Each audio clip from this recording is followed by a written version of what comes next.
واقعے کے بارے میں پوچھا گیا کہ شاید کسی بندے کا کوئی معاملہ ہوا تھا اور اس کو سیالکوٹ کے اندر مارا گیا ہے، تشدد کیا گیا ہے۔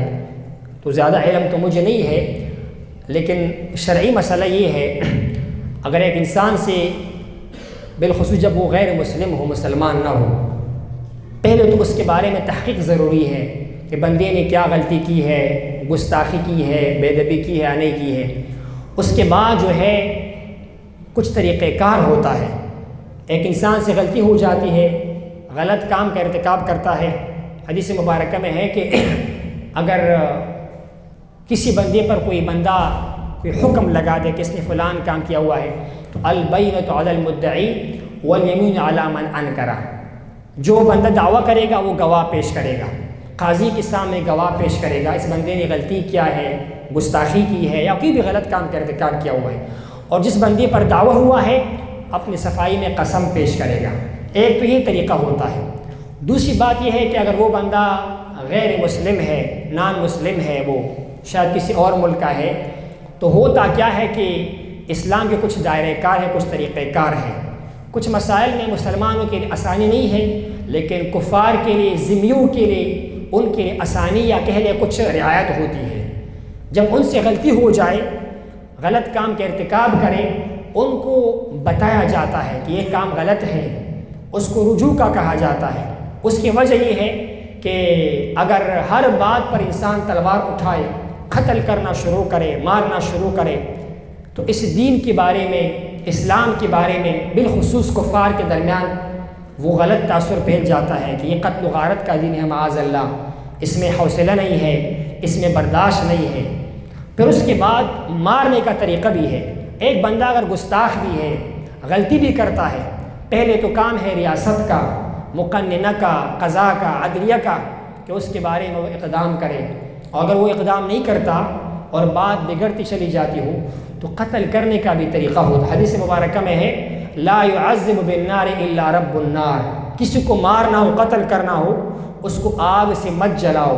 آگ سے جلانا صرف ایک ذات کا کام ہے جو آگ کا رب کا کام ہے۔ اللہ تبارک و تعالیٰ کسی کو آگ سے عذاب دے گا، کسی بندے کو حق نہیں کسی کو آگ سے جلائے، چاہے وہ دشمن ہو، چاہے کافر ہو، چاہے گستاخ ہو۔ مسلم سے منع کیا گیا ہے۔ دشمن کو قتل کیا، حدیث مبارکہ میں ہے آپ دشمن کو بھی قتل کرو، ہو سکے تو احسن طریقے سے قتل کرو۔ یعنی آپ نے کسی بندے کو مارنا ہو، اس کی طریقہ کار ہے۔ پہلا طریقہ کیا ہے؟ عدالت میں جاؤ، قاضی کے پاس جاؤ۔ دوسرا کیا ہے کہ بندہ زندیق ہے، دین کو نقصان پہنچا رہا ہے، اقتل الزندیق سرا، خفیہ طریقے سے مارو، چھپ کے اس کو مارو، ایک طریقہ ہے اس کا۔ اور اگلی بات، آپ اس کو طریقے سے مارو، اس کا فائدہ مرتب ہو، اس سے دین کو نقصان نہ ہو، یہ بات ہے۔ اسلام تو سلامتی کا بھی دین ہے، ساتھ ساتھ کفار کے معاملے میں ان کی شرائط و ضوابط بھی ہے۔ ذمی کو حقوق حاصل ہے، غیر مسلم کو کچھ حقوق حاصل ہے۔ تو مقصد عرض کرنے کا یہ ہے کہ اس طرح کے معاملات سے جس سے اہل اسلام کو نقصان پہنچے، اسلام کی بدنامی ہو، یقیناً ایسے اقدام سے اسلام کا خدمت نہیں ہوتا ہے۔ لیکن ایک اور بدقسمتی یہ ہے کہ اگر قضاء کمزور ہو، عدلیہ کمزور ہو، تو پھر اس طرح کے معاملات جو ہے وہ وقوع پذیر ہوتے ہیں۔ کاش جس مبارک کلمے پر یہ ملک بنا ہوا ہے، لا الہ الا اللہ محمد الرسول اللہ صلی اللہ علیہ وسلم، اسی کا یہاں پر عملی نفاذ ہو، یہاں کا قضاء شریعت محمدی کے مطابق ہو، اور لوگوں کو یقین ہو کہ قاضی یا جج جو ہے وہ صحیح فیصلہ کرے گا۔ یہ نہیں کہ عمر گزر جائے اس کے بعد بھی فیصلہ نہ ہو جائے۔ تو کاش یہ قضاء بھی صحیح ہو، اس کے بعد نظام بھی صحیح ہو، انتظامیہ بھی صحیح ہو۔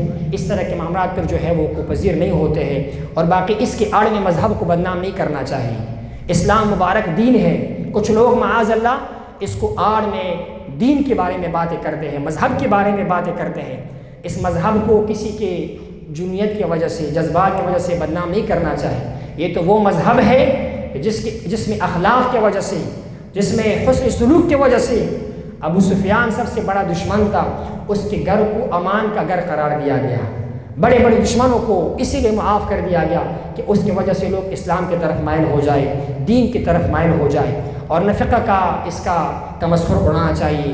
کچھ لوگ حدیث کے منکر ہوتے ہیں، احادیث کی طرف وہ معاذ اللہ جرح کرتے ہیں، بری بری باتیں کرتے ہیں، تو یہ مسئلہ جو ہے یہ مذہب کا مسئلہ نہیں ہے، کسی کا کوئی اپنا لین دین کا معاملہ ہو سکتا ہے۔ جو اصل اہل ایمان ہوتے ہیں، اہل تقویٰ ہوتے ہیں، وہ اس طرح کاموں سے اجتناب کرتے ہیں۔ اللہ تبارک و تعالی ہمیں، ہمارے ملک کو، ہمارے اس پوری ریاست کو دین محمدی کا تابع بنائے، اسی کے سائے میں زندگی گزارنے کی توفیق نصیب فرمائے۔ وآخر دعوانا الحمدللہ رب العالمین۔